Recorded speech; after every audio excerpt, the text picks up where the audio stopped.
It was supposed to be a routine traffic stop on a quiet Tuesday evening. Officer Brad Whitman of the Spring Hill Police Department had pulled over a black SUV for what he called erratic lane changes. The sun was dipping behind the hills, casting golden streaks across the road, and there was nothing unusual about the stop, until he approached the driver's side window. Behind the wheel sat a calm, composed black woman in a dark business suit. She didn't fumble for her license or ask why she was being stopped. Instead, she looked at him with an expression so steady, so unreadable, it made Brad hesitate. "License and registration," he said with his usual authority, trying to ignore the growing tightness in his chest. The woman complied wordlessly, handing over both documents. Brad looked down. Her license read, Lieutenant Commander Alana Reed. That didn't faze him at first. He had seen veterans before. But something about the way she carried herself, the stillness, the precision, made him uneasy. He glanced at her plates, government issued. Still, he pressed on, asking her to step out of the vehicle. "For what reason, officer?" she asked coolly. Brad didn't answer directly. He just motioned again, fingers twitching toward the taser on his belt. "Step out now, ma'am." Alana stepped out slowly. "You're making a mistake," she said quietly. Brad ignored her. He cuffed her, citing vague reasons, obstruction, non-compliance, suspicion of impairment, anything to justify the tension rising in him. He didn't like how calm she was. It rattled him. By the time he got her in the back seat of his cruiser, he had no idea that his world was about to collapse. And he certainly didn't know who she really was. Brad drove toward the station, stealing glances at the rearview mirror. Alana Reed sat perfectly still, hands cuffed behind her, not once asking for a phone call or explanation. The silence was unnerving. No protest, no panic, just poise. "Where were you headed?" Brad finally asked, trying to reassert control. Her gaze met his through the mirror. "Back to my unit," she said flatly. "In D.C. "You military?" he asked, already knowing the answer. "Something like that," she replied, her voice giving nothing away. At the station, Officer Daniels greeted him. "Traffic stop?" he asked, eyeing the high-end government SUV. "Yeah," Brad muttered. She was acting suspicious. Daniels raised an eyebrow but said nothing. As Brad processed her, he noticed the credentials clipped to the inside of her briefcase, Department of Defense, Pentagon clearance. His stomach turned slightly. Still, he pushed forward, telling the desk clerk to book her for resisting arrest and failure to comply. Alana didn't flinch when they took her fingerprints. When asked for her phone call, she simply said, "It won't be necessary. They already know." Brad laughed nervously. "Who knows?" "You'll find out soon enough," she replied. Back in the holding cell, Alana waited silently. One by one, officers began noticing the small things, the insignia on her lapel, the way she stood at parade rest, the bar-coded security badge on her coat. One rookie whispered, "She looks like she's from command." Still, Brad shrugged it off. Powerful people get stopped too. Doesn't mean she's untouchable. He had no idea that within the next 2 hours, phones would start ringing, lives would be upended, and he would be answering questions from men in suits he had never seen before. The storm had already started forming. Captain Rhodes had just settled into his office with a lukewarm coffee when his desk phone rang. Unknown number. With a groan, he picked up. "Spring Hill PD, Rhodes speaking." The voice on the other end was clipped, professional. "This is Colonel Brian Maddox, Office of Naval Intelligence.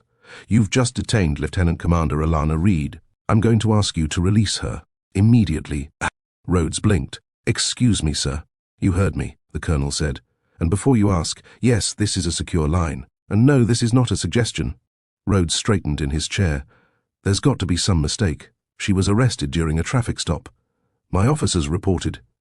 "Your officers detained a federal operative en route to a classified briefing. She's under full Pentagon protection. And what you call a traffic stop is being monitored in real time by internal affairs and federal intelligence." Rhodes's heart pounded. Why wasn't she identified? "She was undercover," Maddox snapped. "But that doesn't excuse reckless arrest procedures. You just triggered a federal review of your department." The call ended with a click. Rhodes didn't move. The room felt colder. He called Brad and told him to report to his office, immediately. In the cell, Alana Reed stood when the door opened. "You're free to go, ma'am," the officer muttered, avoiding eye contact. She stepped out without a word. Her demeanor hadn't changed, but now the power in her silence felt overwhelming. Back at his desk, Brad entered Rhodes's office, confused. "Sir?" Rhodes looked up. You better start talking, Whitman, because you didn't just arrest a woman tonight. You arrested someone with more authority than everyone in this building combined. And suddenly, Brad felt the ground shift beneath him. The air in the Spring Hill Police Department turned heavy with anxiety. Officers whispered behind computer monitors, supervisors made quiet phone calls, and Captain Rhodes shut his office blinds for the first time in a year. The arrest report was being rewritten, line by line. Brad sat outside the captain's office, his foot tapping against the floor. The silence was killing him. Daniels finally approached. "Dude, who is she?" Brad stared ahead, said her name's Alana Reed. "Military, I think." "Not just military," Daniels said, glancing over his shoulder. "She's naval intelligence. That's above our pay grade. Like classified operations, command clearance, maybe even federal oversight." Brad shook his head. It was a clean stop. She was acting weird. "Quiet." Daniels frowned. "Quiet doesn't mean criminal. You sure you didn't overstep?" Before Brad could answer, Captain Rhodes opened the door. "Get in here." Brad stepped inside. Rhodes tossed a file on the table, Alana's profile. Top secret clearance, served overseas, specialized in cyber ops, internal corruption and counterintelligence. "She was sent here," Rhodes said, his voice low. "She didn't just stumble into this town. She's investigating something." Brad's stomach flipped. "Why here?" "You tell me," Rhodes said. "What did she ask? What did she look at?" "Nothing. She didn't say a word. That's what scares me." Outside, Alana climbed into her SUV and drove away. But not out of town. She parked across from the station, lights off, watching. Brad stepped out into the night air, looking around. He could feel it now, the weight of something bigger, something closing in. And he realized, with a pit in his gut, that maybe he hadn't stopped anything. Maybe he'd just lit the fuse. That night, Captain Rhodes dug through a locked drawer in the evidence room that only he and the deputy chief had access to. He was searching for something he hadn't looked at in months, something that scared him when it first came in. A USB stick, unmarked. It had been anonymously dropped into a mailbox behind the station. It was labeled simply for her. At the time, Rhodes dismissed it as a prank, but now he wondered if it was meant for Alana Reed. He plugged it into an offline terminal. The screen blinked to life with a single folder, Spring Hill Ops. Inside were surveillance videos, tampered bodycam footage, wire transfers to shell companies, all tied to names he recognized. Brad Whitman, 2 other officers, even someone from the mayor's office. Rhodes leaned back, rattled. What the hell is this? The video clips were time-stamped. Some from 6 months ago, others just last week. One showed Brad pocketing something during a supposed drug bust. Another showed Daniels talking to a known trafficker behind a shuttered auto shop. This wasn't just misconduct, this was systemic corruption, and suddenly it made sense. Alana hadn't been pulled over. She had baited the stop. She wanted to see who would take it. Rhodes rubbed his face, panicked. If this got out, the department would be under siege. Meanwhile, Alana sat in her hotel room downtown, watching the same files on her encrypted tablet. She wasn't waiting for revenge. She was waiting for them to make their next move, and planning how to bring the entire system down from within. The next morning, Brad awoke with a sick feeling in his gut. He'd barely slept. His mind kept flashing to Alana's calm face, the conversation with Rhodes, and the whispers around the department. He arrived early, but the station already felt different, colder, watchful. Everyone knew something had shifted, but no one dared speak it. Daniels walked up to Brad at the lockers. "You know she recorded everything, right?" Brad stiffened. "What?" "Word is she had a body cam, not one of ours. Some federal-grade micro-recorder, audio, maybe video. Probably got the whole stop." Brad swallowed hard. "She didn't say anything about that. She didn't have to. That's the point." Brad walked to the evidence room. Rhodes had locked it. Panic started setting in. Meanwhile, across town, Alana Reed sat in a secure military trailer set up in a local government compound. A tech officer handed her a drive. The audio's clean, captured everything. His tone, the illegal search, the cuffs, even his comment about putting her in her place. Alana nodded. "We let them dig their hole. Now we bury them with it." Back at the station, Brad was pulled into a side office. Internal Affairs had arrived. 2 men in dark suits waited. "Officer Whitman, we have some questions about your arrest of Lieutenant Commander Reed." Brad blinked. "Wait, how did you know her?" "We know everything. Please have a seat." He sat down, sweat beading on his brow. The room suddenly felt like an interrogation chamber, because it was. Internal Affairs wasted no time. The two agents, Agent Cruz and Agent Dalton, began reviewing Brad's report line by line. "You claimed she refused to comply," Cruz said, "but the audio shows otherwise." She asked for clarification. Calmly. Brad shifted uncomfortably. "She was evasive." Dalton raised an eyebrow. "Evasive or silent? There's a difference. And silence is not a crime." Each line Brad's report was dissected and matched against Alana's recording. The timeline didn't hold. The reasoning collapsed under scrutiny. The agents remained calm, almost clinical, but every minute tightened the noose. "Your behavior suggests profiling," Dalton said. "You escalated a peaceful situation, used force without cause, and submitted a false report," Brad snapped. "She tricked me. She wanted me to arrest her." Cruz leaned forward. "And you did. Which proves our point. You followed your instincts, and your instincts are flawed." Meanwhile, across town, Alana met with a federal oversight committee. A large monitor displayed a map of Spring Hill with red dots marking incidents flagged for corruption, misconduct, and cover-ups. She tapped one dot. "This officer planted narcotics. I have proof. This one harassed a witness. This one took bribes." A senator leaned in. "Your undercover work here, it's explosive." Alana nodded. "It's just the beginning." By midday, the news had started to leak. A mysterious arrest, an undercover investigation, a federal sting in motion. Inside the department, Rhodes stood before his officers. "Things are about to get loud. If you've got anything to hide, now's the time to resign." But no one moved. They all knew. It was too late. By the time local news picked up the story, the headline read, "Naval Intelligence Officer Detained in Suspected Corrupt Police Department. Federal Investigation Underway." It hit every screen in town. Phones at the department rang off the hook. Reporters gathered outside. Protesters with homemade signs appeared within the hour. People wanted to know how a woman with Pentagon-level clearance ended up cuffed like a criminal, and why Spring Hill PD tried to cover it up. Inside, Rhodes met with state-level authorities. They wanted names, files, access to body cams and internal logs. Rhodes didn't resist. He knew this wasn't a fight he could win. Not anymore.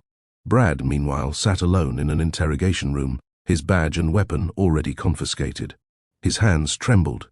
He had made assumptions. He had lied in his report. And now everything was unraveling. Outside, Alana stood at the edge of the parking lot, flanked by federal agents and media handlers. She didn't speak to cameras. She didn't smile. She watched the building like a general at war. Back at her mobile command post, her team compiled evidence from dozens of prior cases, all with similar patterns: unexplained stops, planted evidence, mysteriously erased footage. Brad's case had opened the gate. Now the flood was pouring in. "I want every officer's complaint file on my desk by morning," she ordered. Her voice was low but final. No debate, no delay. That night, Rhodes locked the front doors to the station himself, not as a sign of protection, but of surrender. This wasn't a local problem anymore. It had become a national scandal, and Lieutenant Commander Alana Reed was just getting started. The next morning, Police Chief Harrison Wexler stepped off a private flight from the state capital and drove straight to Spring Hill. He hadn't even taken off his jacket before news crews swarmed the building. "Chief, did you know about the undercover operation? Were you involved in the arrest?" He ignored them all. Inside, Captain Rhodes was waiting. "Chief," he said nervously, "I tried to call." "You should have tried harder," Wexler muttered, brushing past. In the conference room, Alana was already seated, arms crossed, flanked by two stern-faced military investigators. Wexler stopped cold when he saw her. His mouth opened, but no words came out. "Lieutenant Commander Reed," he finally said. "Chief Wexler," she replied, cool as glass. "Please, sit." The irony wasn't lost on anyone. The town's most powerful cop had just been invited to sit at a table led by a woman he once outranked, or so he thought. Alana slid a folder toward him. "Your department is under review. 37 flagged incidents, 18 internal complaints buried, 5 whistleblowers silenced." Wexler flipped through the file, his jaw tightening. "This is overreach." "No," Alana replied sharply. "This is oversight." She leaned in. "Your officer detained a federal operative, lied in the report, tampered with evidence, and your name's on the paperwork that cleared it." The room was silent. "Consider this your formal notice," she said. "You're under investigation for willful negligence and obstruction of justice." Wexler slammed the folder shut. "You're playing politics." Alana stood. "I don't play, Chief. I command." And with that she left the room, leaving the man who once ruled Spring Hill sitting alone at a table he no longer controlled. Spring Hill's carefully guarded image crumbled in less than 72 hours. A federal team entered the station, sealing records, copying hard drives, and removing boxes of files. Internal servers were mirrored and sent off-site for forensic analysis. The officers watched helplessly as their world was turned inside out. Some protested. Others quietly packed their things and left. The press wasn't far behind. A breaking news banner ran all day: Spring Hill PD under federal siege. DOJ confirms corruption probe. At the center of it all was Alana Reid. She didn't give interviews or hold press conferences. Her silence became iconic, a woman who let the facts speak for her. Whispers of her previous missions circulated online: cybercrimes in Berlin, military leaks in Singapore, cartel infiltration in Texas. Now she was in a small southern town, pulling thread after thread, and the whole system was unraveling. Brad was suspended. Daniels was reassigned. 3 more officers were placed on leave pending interviews. Chief Wexler, he was summoned to a state oversight board. Under oath. He tried to save face, but the recordings, especially Brad's arrest audio, played on every major network. His authority was broken. Rhodes approached Alana that evening in the station parking lot. "You've done more in 4 days than we have in 4 years. She looked at him, unreadable. "Then maybe it's time someone else ran this place." He blinked. "You mean?" "I don't mean anything," she replied, stepping into her SUV. "But if I were you, I'd start writing my resignation letter." Then she drove off, leaving Rhodes staring into the dust, wondering if the town could ever go back to the way it was. In a locked basement archive beneath City Hall sat a file that hadn't been opened in years. Stamped confidential, it contained the original complaint that sparked everything. A civilian report from a man named Victor Langston, who had witnessed 2 officers exchanging envelopes behind the shuttered train depot. He filed it anonymously, fearing retaliation, and he had every reason to fear. Days later, he was arrested on fake charges, labeled a repeat offender, and sent to county jail.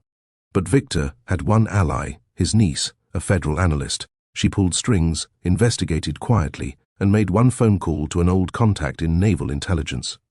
That contact? Lieutenant Commander Alana Reid. Alana reviewed the file again now. Victor's complaint had been buried, his name redacted, but she had recovered it. The details lined up with the surveillance footage she now possessed. The corruption wasn't just on the street. It reached into city officials, court clerks, and budget committees.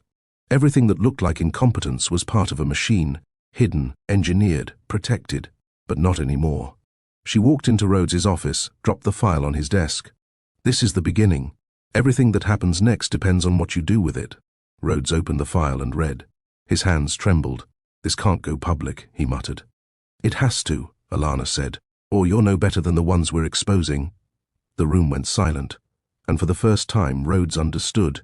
This wasn't just about cleaning house. It was about burning down the entire structure and building something better in its place. Mayor Connolly had kept his head low for most of the investigation, issuing polite statements about cooperation with federal partners and supporting due process. But behind closed doors, he was furious. Spring Hill's pristine reputation was gone, business deals frozen, grants pulled. The tourism board was in chaos. And now, Alana Reid wanted to speak with him, privately. In his office, Connolly tried to control the conversation. "Let me start by saying—" "No," Alana interrupted. "Let me start." She handed him a document, a signed budget approval from 2 years ago, allocating over $400,000 to community patrol enhancements. That money never went to patrol. Instead, it disappeared, funneled into private security contracts linked to friends of Connolly. "We traced the flow," Alana said. "Front companies, dummy addresses, 3 tied directly to your campaign donors." Connolly's face paled. "This is a misunderstanding." "No," Alana replied. "It's fraud." He tried to stand. Her voice stopped him. "Sit down, Mr. Mayor." Connolly obeyed. "You can cooperate and resign quietly, or we can take this public and let the people you betrayed drag you out themselves." She stood, leaving the file on his desk. By evening, Connolly's resignation hit the news. The story now had everything: corruption, cover-ups, an elite federal officer, and a city in collapse. But what came next would define whether Spring Hill fell or transformed. With the mayor gone, the chief under investigation, and multiple officers suspended, Spring Hill was leaderless. Federal control was temporarily placed over the department, and the DOJ appointed a temporary oversight administrator. To everyone's shock, they chose Lieutenant Commander Alana Reed. Her assignment was extended. She wasn't just investigating anymore, she was running the department. Officers who once scoffed at her now saluted her. Civilians stopped her on the street, shaking her hand, thanking her for restoring faith. Brad, now on administrative leave and facing charges, watched from a distance as the woman he once cuffed took control of the very building that had protected him. He tried to avoid eye contact when their paths crossed outside, but Alana didn't ignore him. She paused. "You thought your badge made you powerful?" Brad looked down. "I was wrong." She nodded. "You were, and now it's your job to face the truth, just like I did when I started this career." She walked away without hate, without pity, just purpose. Inside, she met with city leaders and community members, rebuilding the system from the inside out. Policies changed, body cams upgraded, oversight committees formed, recruitment standards raised. Spring Hill wasn't saved overnight, but it was finally on the right track, and at the center of it all was the woman nobody saw coming. Months passed. The investigation ended with 27 indictments, 5 federal convictions, and over a dozen officers resigning or terminated. Chief Wexler was stripped of his pension. Connolly faced federal fraud charges. Brad Whitman took a plea deal in exchange for testimony. The town changed, visibly. But Alana Reed didn't stay to bask in the praise. Her mission complete, she returned to Washington quietly. No press conference, no farewell speech, just another file closed. In her office, she reviewed her next assignment. A new city, a new corruption network, a new mission, because people like her never stop working. Not when justice still needs defending. The story of Spring Hill became a case study, taught in academies and reviewed by reform advocates. A reminder that power can corrupt, but it can also be challenged, and all it takes is one person, prepared, calm, underestimated, to light the match. So the next time you see someone quietly watching from the sidelines, remember, they might not be who you think they are, and they just might outrank everyone in the room.